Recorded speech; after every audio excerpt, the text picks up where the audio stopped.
the spring, 8 teams battling across the country, fueling football hunger with a game experience like no other.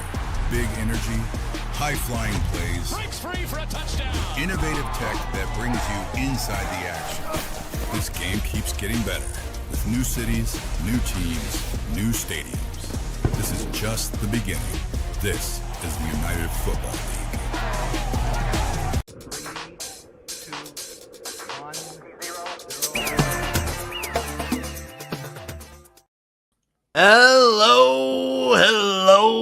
Hello, everybody. Welcome to another episode of Spring Fever. As always, it is me, XFL Jim. Ladies and gentlemen, this is the XFL. I'm, of course, joined by the man himself, the man, the myth, the legend, Eric, a.k.a. Uncle fucking Rico. You want it? I'm gonna give it to you right now. That's right, coming in fiery, just like Winston Moss did with the LA Wildcats, who I'm sporting today. I'm sporting a Wildcats jersey. I like it, my friend. I like it. Rip to the Wildcats, miss the Wildcats, rip 2020 XFL, never forget, never surrender. Big story, big news of the day. Real Chris Mason coming in. Wants to ski on my Panthers coming back. So there was, before we'll break down all the UFL news. There's a lot. There's relocation. There's new teams getting cut. There's new stadiums. There's new everything. We're gonna get all to that. But he did say in an interview today, Mike Repole, the hottest new number on the ticket. He did say, hopefully, when that soccer stadium's back, they'll be back in Michigan. But anyway, before we get Eric's fired up takes, before we get my fired up takes, we're gonna go sort of. I have these split up into categories, Eric, if you're okay addressing them in that way, and then we can hit a broad strokes as well. Okay. We're gonna talk. It's gonna be a lot of UFL talk this episode. We're obviously gonna give you some CFL picks. We love our viewers up north. We love our friends up north. You're gonna get CFL picks, and then at the end, I'm just gonna give you a little X League love, little love for the Far East. Okay. It's a big show. Lots going on right now. So first off, let's talk about the UFL, the relocation / rebranding. So here's what's happened. The teams that are quote unquote gone. Some of these are actually gone. Some of these are quote unquote gone. The Memphis Showboats, done. The Michigan Panthers, gone. The San Antonio Brahmas, gone. The Arlington Renegades, gone. The Houston Roughnecks, gone. New, we have the Orlando Storm, the Columbus Aviators, the Louisville Kings, the Dallas Renegades, back to that, and the Houston Gamblers with a new Gamblers logo. So these are the teams that we got rolling in. What's the thought, Eric?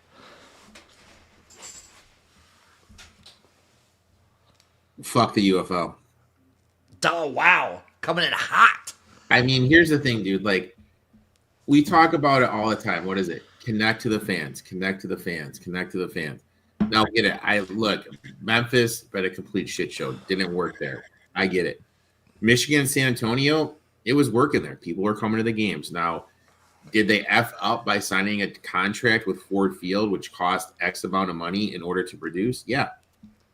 But my idea is, why there's plenty of places in Michigan to play. Why not move them somewhere else? Grand Rapids, Flint.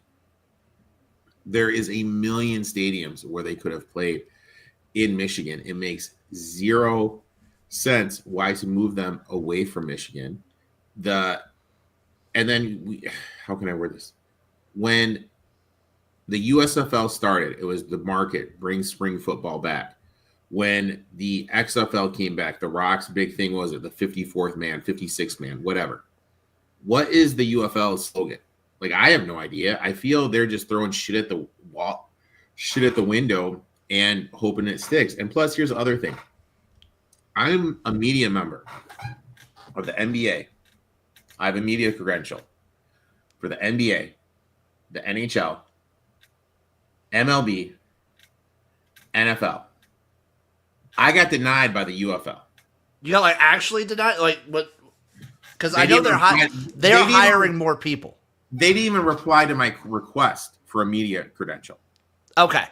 Now, here's the thing. Like, when I applied for those other ones, I got them. I have been a media member at an NFL game before. Now, at an NCAA basketball game, NCAA basketball, I'm a media member too. UFL, I got declined. Now, also, real quick, I have emailed.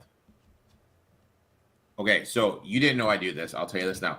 When the CFL made their rule change, I emailed the CFL to see if we could get someone on this show. Within 33 minutes, I got an email back with them politely declining. Okay. It was the nicest email that they have politely declined.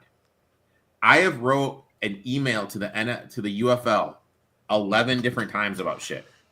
Guess how many replies I've gotten? 0. I already know. They are a fucking they are. That is something that definitely needs to change. They are so fucking half-assed. I really think Mike Repole or whatever his name is. Mike Repole. I think he gives 2 effing living shits about this league. There is some financial angle that he's trying to gain here by doing this. He gives literally 2 flying. What's the angle? I don't know yet. But I don't know. I don't know what the financial angle would be because like this is a money pit, if anything. I know, but they could have some technology he wants to get like the fiscal rights to. You know what I mean? Kind of like what they did with the AAF. Yeah, there could be something behind the scenes there.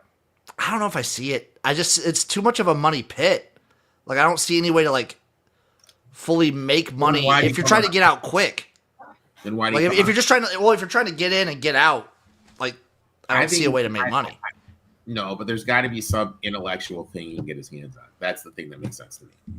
I like this conspiracy angle. I like this. Something we're not seeing because if he's as smart as businessman, as everyone said, he's not going to come into this sinking ship. Now, another thing is they give a rat's ass about their fans. Their big thing is, oh, new market, blah, blah, blah, blah, blah, bring new fans. The UFL gives a flying fuck about all of this. Well, I think that's what they're trying to change. They're trying to change that image. No, they're not. I think so. I don't think that. I think that's the one thing like Repole is actually trying to do is trying to like change and be like grassroots because we've talked about this for 2 years now how bad the UFL was with like fan engagement and not like reaching out. I can officially same with the media stuff. Same with the media because I've tried for that media stuff too. I can vouch for that. I can officially let you know that I've honestly decided I'm just fucking done with it. Like done.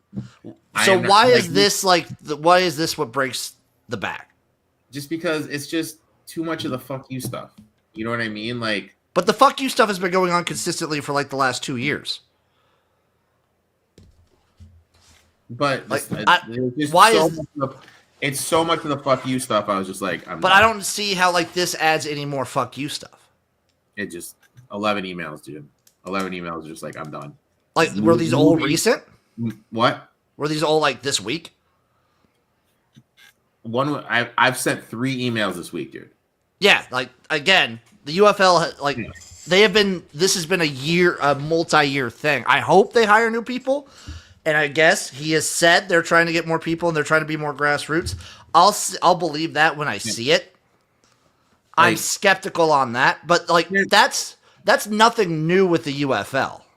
And the thing is like they have all these platforms where shit could be happening. This Larson kid on the X or James Larson, he has connections, but he's got connections with like actual. But here's the thing, does he get paid from his website? He doesn't get paid by the league or anything, but he gets paid. He's the only one that does shit. I know he's got some media credit. Dude, James is a great guy.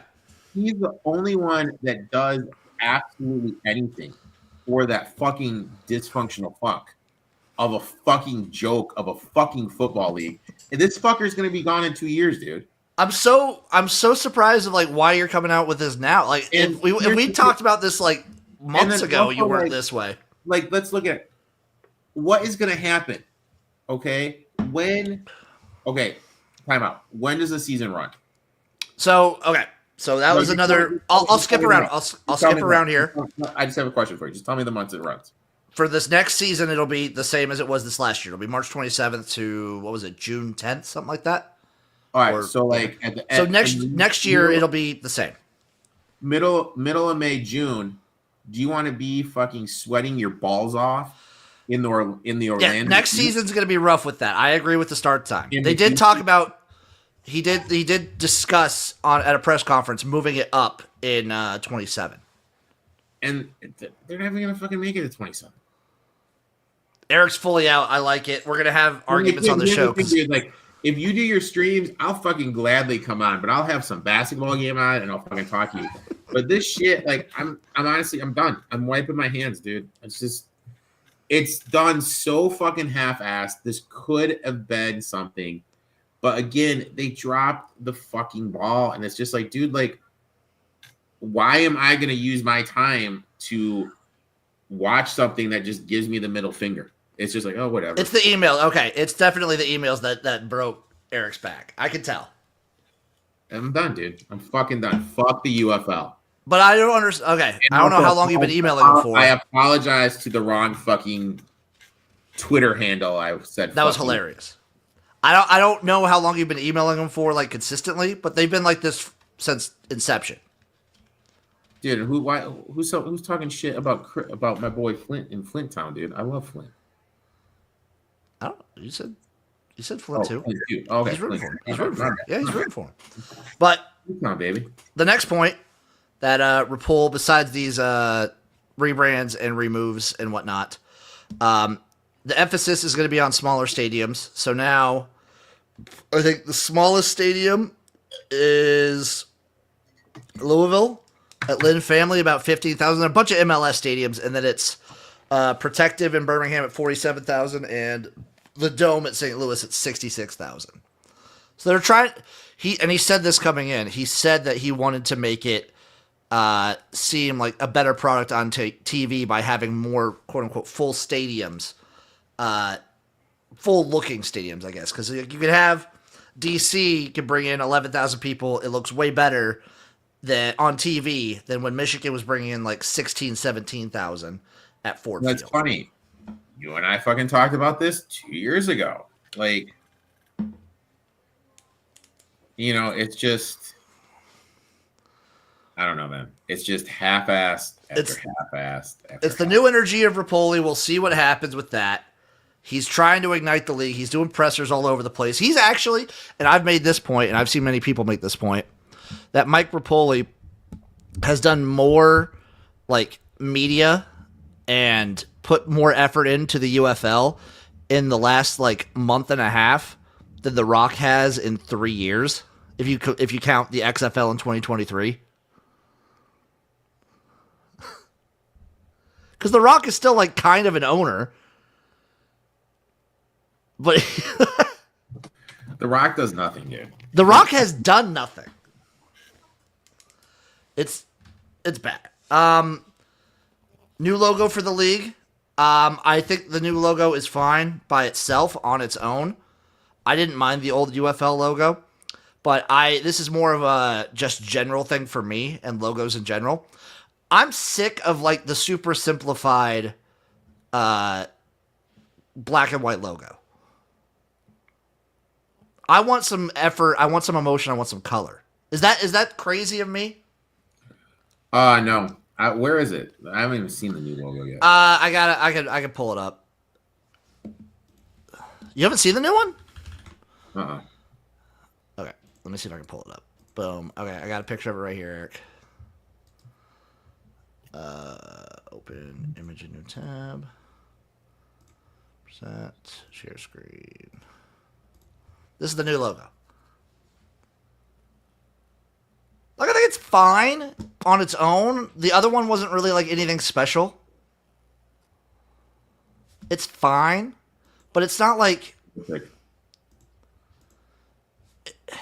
it just doesn't like it doesn't really give me it. What'd you say? Just basic. Yeah, it's basic, but like the other one was basic too. I even thought the XFL in 2023 logo was basic. Mm-hmm. Like if we're talking about like branding for like league logos, obviously for me, 2020 XFL is top tier.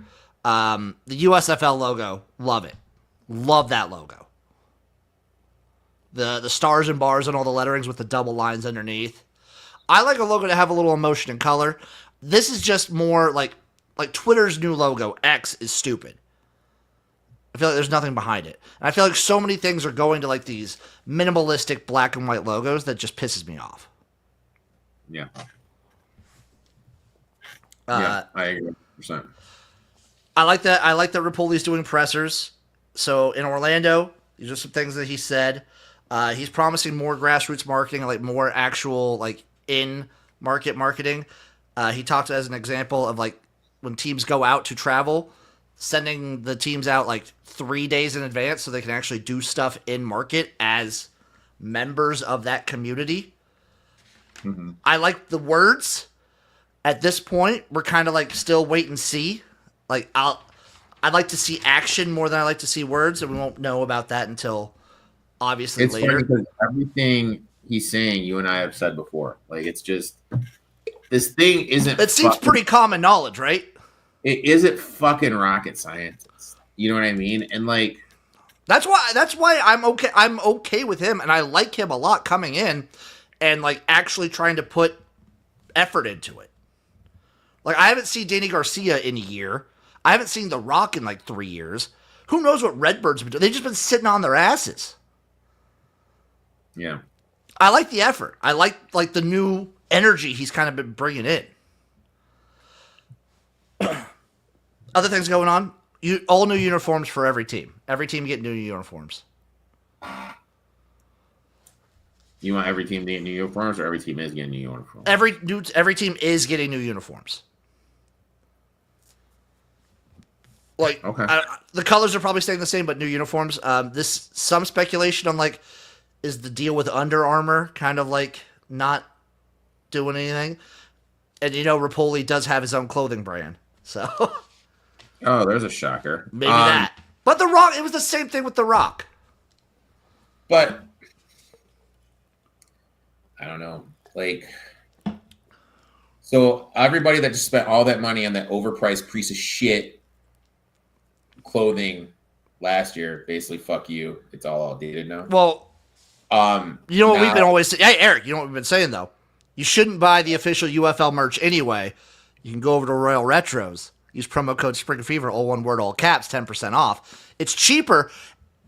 And this has been the case since, like, 2024 UFL season. That if you go to, like, a Royal Retros or any of these other people that are selling UFL merch, it's better quality and cheaper not on the UFL site. And that's been the case for a while. Maybe that's what Riole or whatever the fuck his name is. Repole. Like using this clothing, using the UFL for the clothing angle. I don't know. I love this. I want to hear more about it. I like this conspiracy. I want to hear more. Fucker has some sort of fucking angle to make money, and he's gonna screw the pooch on the fucking league, dude. I'm interested to see. I hope you're wrong, but I like this conspiracy angle. I want to hear more. I can't wait to see how this develops. And then we already mentioned it, but next year it's starting March 27th, same time as it started this last season. Afterwards, they're talking about moving it up. I mean, it makes sense, but I understand, like, with how, again, you're shaking all this stuff up. You kind of want to keep a little bit. You want to give yourself more time to actually like get the season started. I understand it. It looks like he's having more. He wants more locality. So I know you weren't like a big spring football guy, probably back in like 2018. Eric, were you? Were you an AAF guy? I watched a little AAF. So he wants to do something similar that the AAF did, which is preference for colleges around where those teams are, like the Columbus Aviators. You want to get a couple prominent Ohio State guys on that roster. Orlando Storm, you want to get a couple Florida guys, Miami guys. If you want to get some, like, if you can, you want to get some college players from around that area on that team. Mm-hmm. The issue, I don't think you can go that way entirely, because the issue that the AAF had, since they had that entirely, is some teams, aka the Orlando Apollos, had so much more talent than some of the other teams. Because it was they had like a whole regional draft. So obviously, like, the Florida team's going to get the best players. Yeah. So you got to kind of like tweak that a little bit, but I understand why you want to kind of throw in some regionality. Because especially with a team like the Stallions, like, one of their bigger draws was having Bo Scarborough on that team. back in the USFL. So I don't know. I like that move. I'm just gotta kind of figure out. And then also, I think we talked about this too. They're scrapping the conferences, so no more XFL, USFL branding or conferences. It's all just one 8-team league, and it's the 4 best teams make the playoffs. It's no more XFL, USFL conference. Yeah. I like that. I was talking with some people. I kind of want the CFL to do the same. It just, to me, when you have such few teams, it kind of makes sense to go just no conference. Yeah, I mean, like when you have only a handful of teams, makes 100% sense. I wonder how do you you just got to tweak the schedule a little bit, because no longer you don't have like a set safe amount of teams that you're playing twice. So I wonder how you do that. Totally fucking random, probably. Yeah. Just a random computerized thing, and then if they make it to next year, it'll probably be like and how they finish. Oh yeah, just like how the teams. Yeah. Apparently, in his press conference, apparently 31 teams applied to get a UFL team. Hopefully, they get some emails back. Eric, they're not media. Only the media. Trust me, you are not the only one. I have talked to people way bigger than us that have had problems for years getting, like, this is something that has pissed me off with the UFL literally since its inception, and didn't have issues. Maybe there were some issues with the XFL in 2023. We didn't really try that hard. But the USFL back in like 22 and 23, the USFL was so good at getting people access. And then what happens? They let all those people go. And then the UFL comes in, and they don't believe it. They didn't, and maybe this is different now, because I've seen Repole on like internet shows. I've seen him on smaller shows. I've seen him embracing new media. The UFL brass in the offices and shit did not believe in like online new media. They were such a legacy media thing, and it was to the detriment of the league, 100%. Yeah. And I hope so. I hope that changes. I hope to see that change. But that's like one of the biggest pet peeves. You're more positive than I am. I'm a negative fucking Nancy, dude. Well, I just know like that the fact that that's been a thing forever, and hopefully he's trying to like bring in new people, and like do things his way. I'm hopeful for now. We'll obviously see what happens. I'm like skeptical, hopeful. And my buddy Zach, he's on Zach Kyleman. People might know him in the community. He's kind of embracing this as like an entirely new league. Okay. Where it's not like, because like obviously the 3 new teams, it's just like Repole's show. It feels so disconnected in some aspects that this is like UFL 2.0. Okay. So in that regard, I could be like, okay, fresh start, restart it. Let's see. And I'm going to kind of like, I'm dipping my toes in, because I talked about it too. If you're a modern spring football enjoyer, like modern, you've had, listen to this, Eric, you've had the AAF, the XFL 2.0, the USFL 2.0, the XFL 3.0, the UFL, and now the UFL 2.0 in a 7-year stretch. You've had 6 different leagues, basically. Here's the thing. Stuff's easy, Jim. Like, honestly, people try to make stuff like way too fucking hard. And that, what you just said, just fucking simplifies it. There should have been one league that does well. I'm going to say it forever. There's a place for spring football, but you have to do it the right way, and no one has done it the right way. What is the right way? The right way is you get a little backing from the NFL. You embrace it. You go to MLS stadiums, which you and I have been talking about. Which is what they're doing. That's what they're doing. The local bar scenes you do there to get more people involved. You have the players become part of the community. And you use not mainstream media, but also secondhand media, social media, and other things like that to help promote the game. And when you have a deal with ESPN, you use those ESPN talking figures.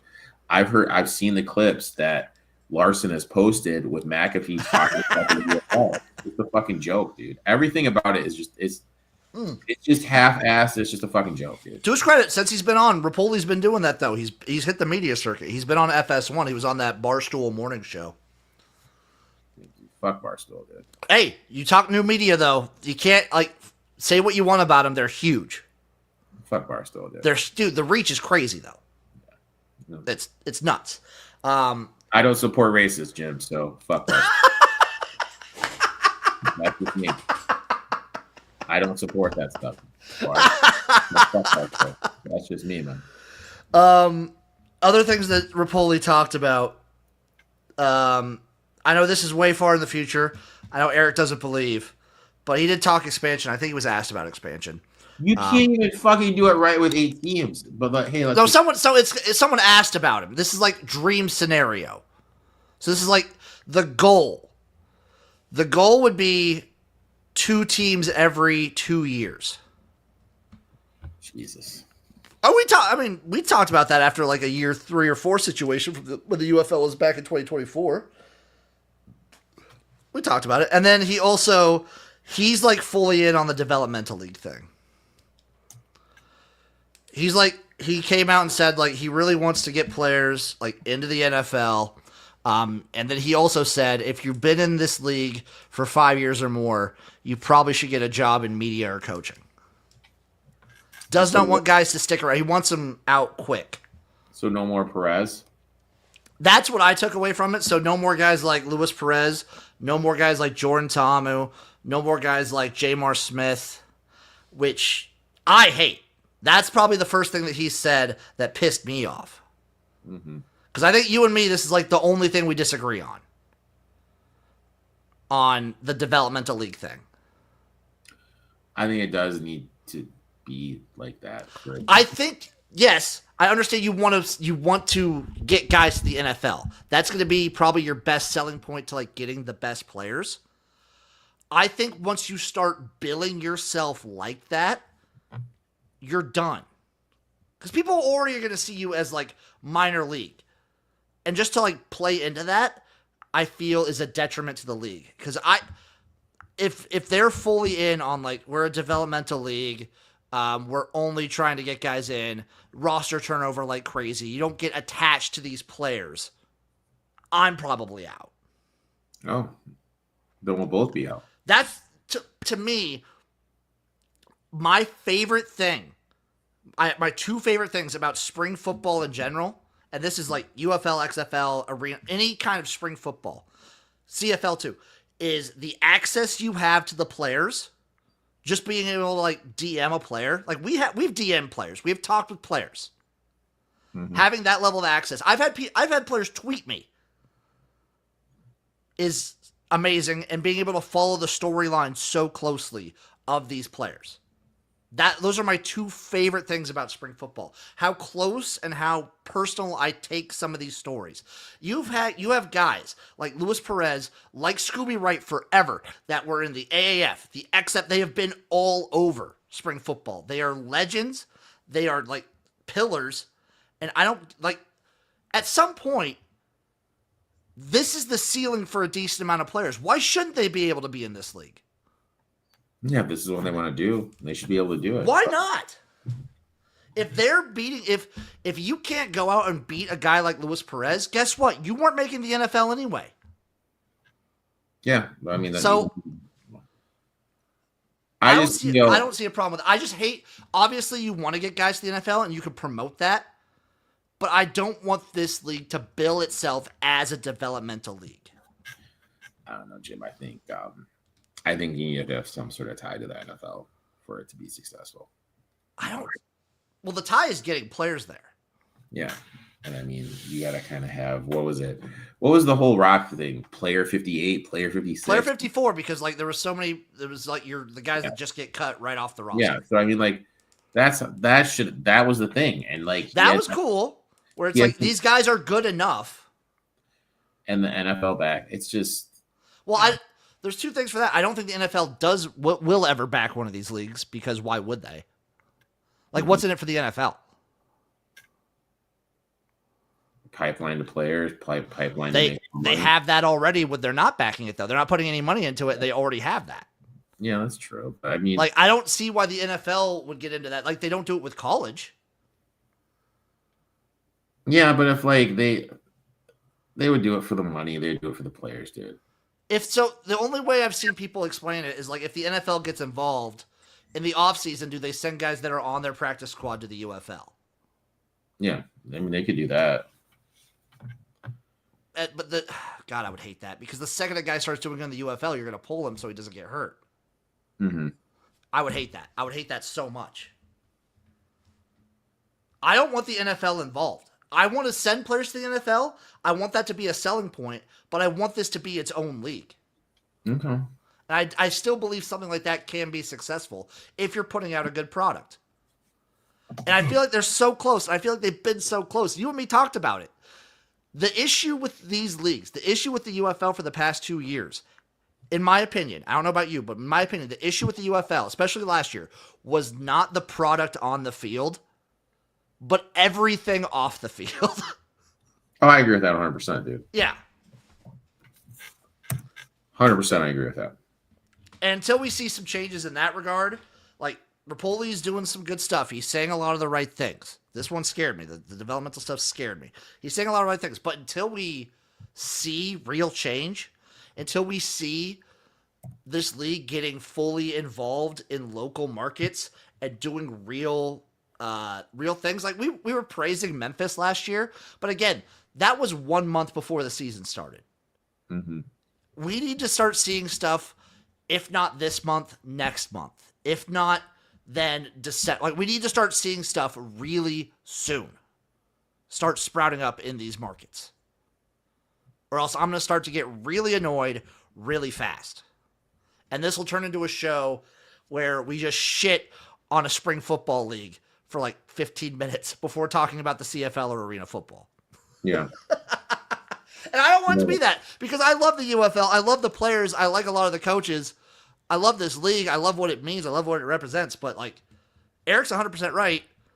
The way they treat a lot of, like, we're not big time. I understand we're not big time. But the way they treat any and all, like, online creators who are trying, we are trying to, like, boost this league. We are trying to do free publicity for you. And the way that we've been treated for the last 2 years has been kind of gross.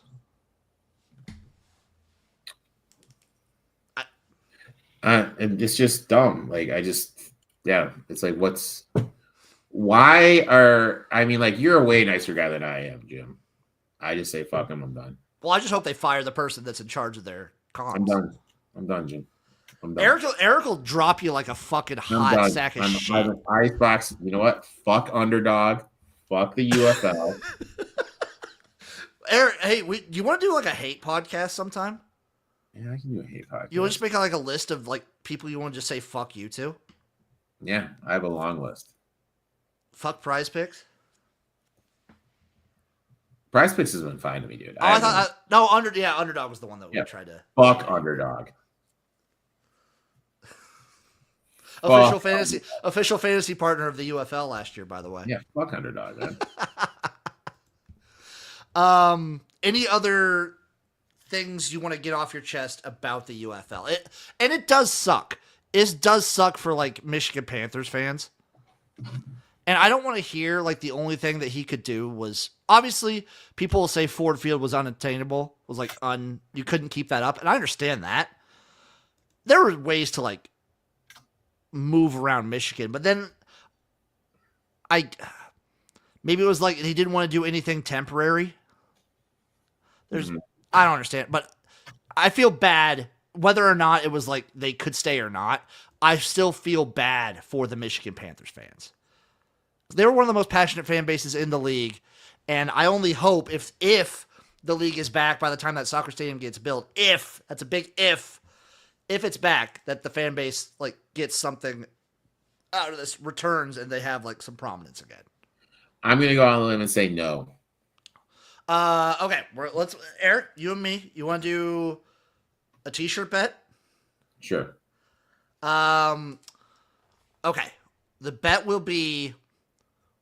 If in the next 3 years, 2 years. I was gonna ask if will the UFL play in 2028? All right, I say no. Okay, I will say yes. If I win, you get me. What's the shirt that you would want if you win? I think. Jeez, I'll take an Eskimos. Oh, an old school. An old school Edmonton Eskimos. Okay. From World Retro. Use promo code Spring Fever 10%. Speaking of which, I've been very relaxing on this. I will be mailing you your shirt that is now out of style. Your Michigan Panthers shirt that is It's now. vintage. Hey, it's vintage now. Yeah. If I win, I want just a. I'm gonna want a UFL shirt, just like league brand. It just says UFL. I have an XFL one. Okay. From the 2023 days. I have just the official XFL 2023 logo. Okay. I don't have any like I have team merch, but I don't have any UFL merch. I got So you. 2028. If the league does not play in 2028, I got you. Now, Eric, moving up north to our friends in the CFL. That was a lot of UFL talk, baby. But I mean, this was a crazy week for it. Yeah. Like stuff just kept dropping. It was awesome. So if we take a look at the standings, Eric, in the CFL, Yep. we have How many more weeks left? 18? we got 19, 20, 21, 3 weeks left. Okay. And then the playoffs begin. So 4 teams are locked into the playoffs. Saskatchewan Roughriders, BC Lions, Hamilton Tiger Cats, and Montreal Alouettes. There's room for 2 more teams. There have been 2 teams eliminated. Toronto is eliminated, and Ottawa is eliminated. Okay. So no matter what, you're getting a crossover from a Western team going over East to play either Montreal or Hamilton. So Calgary sits at 8-7. Winnipeg sits at 8-7. Edmonton, long shot, but they're at 6-9. Okay. And then obviously, like Hamilton and Montreal, one of those teams is playing for a bye, and Saskatchewan and BC, those teams are playing for a bye. Okay. Right now, it's Edmonton having to play catch up. They only have 12 points, like playoff points, to Calgary, Winnipeg's 16, and then Montreal has 16 to Hamilton's 20. BC is 18 to Saskatchewan's 22. So it's getting to be a tight race. Yeah. Now, if we look ahead, Eric, as the race tightens up, here's what we have for our beautiful CFL Friday, October 10th. Actually, you want to look at the futures first? Sure. Okay. Edmonton Elks are 100-1 over at the Green Book. Okay. I mean, dude, it's a long shot. Like, yeah. I think even if they went out, I'm pretty sure they would need both Calgary. Well, they only one of them to kind of slip up. So they play Winnipeg this week. If they lose, they're probably eliminated. But I'm pretty sure Edmonton would need to win out, and also probably need Calgary to drop a game. But 100-1. Winnipeg Blue Bombers 14-1 to win the Grey Cup. on principle alone, if you're going to make a bet, that makes the most sense to me. I think so too. I've been watching some film and whatnot. Their last couple games, their defense is back up to like what we expect out of a Bombers defense. And with Zach Collaros back at the helm, they're kind of firing on all cylinders a little bit. They're looking pretty good. BC Lions at plus 550. Too short.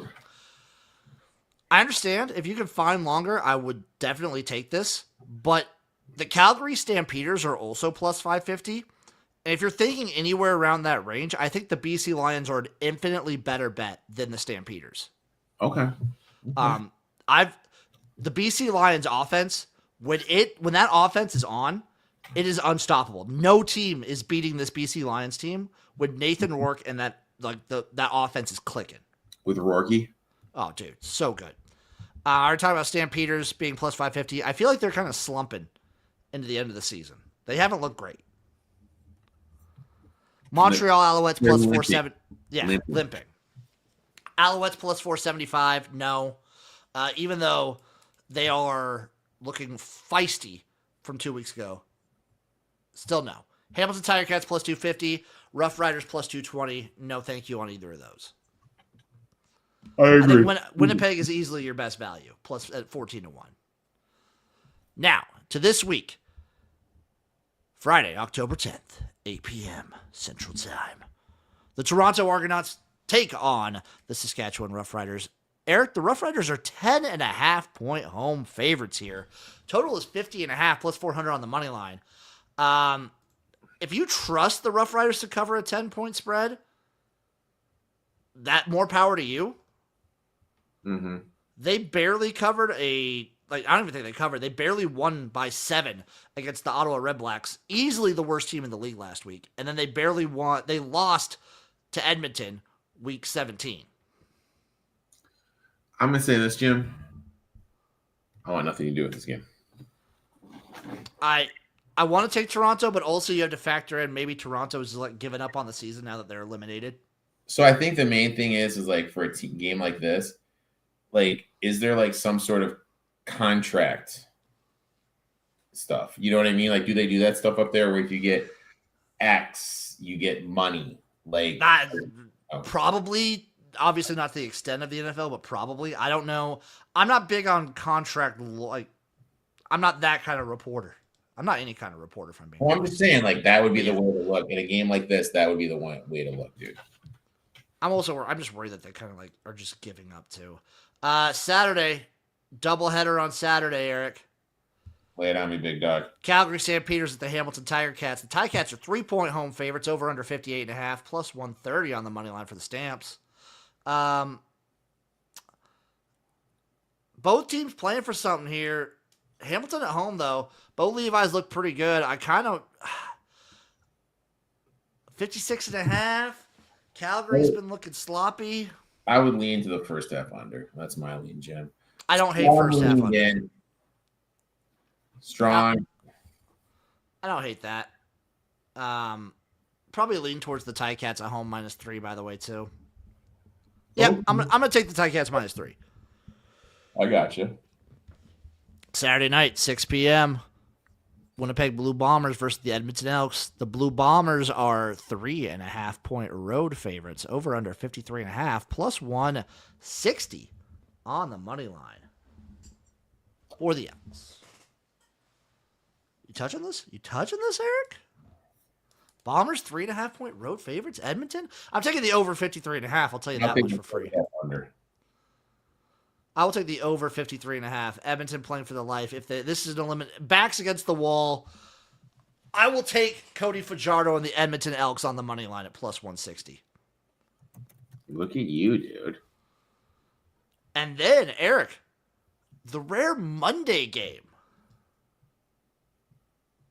Okay. Why are they having games on Monday? Let me see is this like a special weekend for it's a Canadian Thanksgiving weekend. Oh, okay. So, yeah, that's why it's Monday. Eric, guess what time it is on Monday? Noon. Yeah, Monday at noon. The Ottawa Redblacks take on the Montreal Alouettes. The Alouettes are 13.5-point home favorites. Over under 51.5, plus 525 with the money line. I'm going to take fucking Montreal. You're going to do it, dude? I'm going to do it. I think Ottawa's like they've been so bad, man. And I feel like the game last week is less about Ottawa keeping it close against a playoff team in Saskatchewan versus Saskatchewan has just been bad these last few weeks, but they've still won. Okay. Like Saskatchewan, to a way lesser extent, reminds me. You remember the Chiefs last year? How like they were in a bunch of these games, and just found ways to win. But you don't think that they were that, like, they didn't ever look great. I feel that way with the Saskatchewan Roughriders. Like, they've been winning a bunch of these games, but they have not looked good. And maybe they turn it on for the playoffs. I hope so, because I'm rooting for them. but they just haven't looked that great. So Red Blacks going against the Alouettes team, who did look great 2 weeks ago, got a week off to prepare. I'm going to take the 13.5. So my picks will be, Eric, I'm going to take, I'm going to take Toronto plus 10.5 versus Saskatchewan. I'm going to take Hamilton -3 versus Calgary. And I'll just take the full game under 56.5 too. I'll take the under on that one. I will take the Edmonton Elks straight up against the Winnipeg Blue Bombers plus 160. And I will take the Montreal Alouettes -13.5 versus Ottawa. Okay. What's Uncle Rico playing? Uncle Rico is going to be a basic bitch. He is going to take all 4 first half unders. I like it. Usually that's like a postseason thing for you. Yeah. Getting into form. Hey, you're getting into form. You're rounding into form too. I'm trying to, Jim. I'm trying to, buddy. All right, Eric. Last bit on the CFL. Who's in the playoffs? Who's in the playoffs? Who are your last 2 teams? Because we already have 4 teams locked in. We have Saskatchewan, BC, Hamilton, Montreal. Who makes it in out of Calgary, Winnipeg, and Edmonton? What 2 teams make it in? What 2 teams make it in between who? I'm sorry? Between Calgary, Winnipeg, and Edmonton. Edmonton does not make it in. So Calgary and Winnipeg make it in. You'll probably, I'm going to assume, this is just how I assume it's going to play out. You will have Saskatchewan and Hamilton with the bye weeks. So you will have the Winnipeg Blue Bombers facing off against the BC Lions and the Montreal Alouettes facing off against the Calgary Stampeders. Who advances? I'm sorry. You have Calgary versus Montreal. Who wins that Calgary. one? Calgary. Calgary wins that one. You have Winnipeg versus BC. BC. BC. You have BC versus Saskatchewan. BC. BC. You have, you said Montreal versus Calgary. Montreal wins, right? Or did you say Calgary? Calgary. Calgary wins. Calgary versus Hamilton. Hamilton. You have Hamilton versus BC in the Grey Cup. BC, baby. BC. I told you, BC plus 550. They're playing hot right now, dude. Yeah. They're playing hot. We're almost there, Eric. You're almost at the end of the line for the CFL, baby. I like it. And this is an X League week, folks. Ooh. Yeah, it's been a while since we talked about him. It's week 4, Eric. Because remember, in the X League Super, they play every other week. So the last time they played was September 27th, of which Fujitsu crushed, by the way. Obit crushed. Panasonic crushed. Sekisu crushed. But it's week 4. I just want your picks for straight up winners, Eric. Straight up winners. Fujifilm versus Obic versus the Obic Seagulls. Orbic, dude. Yeah, all day. Fujitsu versus Fukuoka on Sunday. Oh my god, I have no idea, Jim. Dude, Eric, it's Fujitsu. You know it's Fujitsu. Fujitsu. You know you've been doing this for. You know it's Fujitsu. All Mitsubishi versus Panasonic. I feel like we still roll with Panasonic and our boy. Yeah. We go with Panasonic. Nojima versus Kobe, the Feenies. I like Nojima myself. But sometimes you got to roll with that Kobe beef. Kobe beef. I'm going Nojima. IBM versus Sekisu. Give me the big blue of IBM. And then Oriental Bio versus Tokyo Gas. We're all about that gas here. All about that gas, man. All about that gas, dude. Any other football takes you want to get out, Eric, before we get one more time, just fuck the UFL.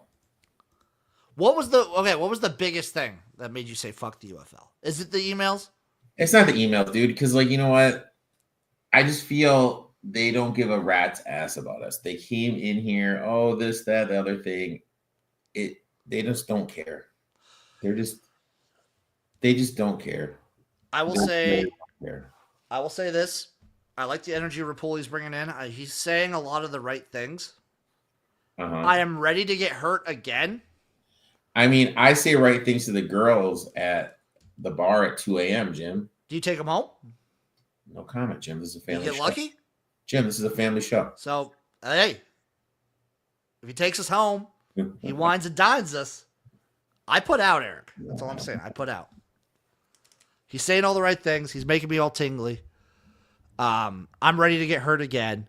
But I am going in with a level of skepticism and hesitancy that I have not had for a league ever. Just one more time, Jim.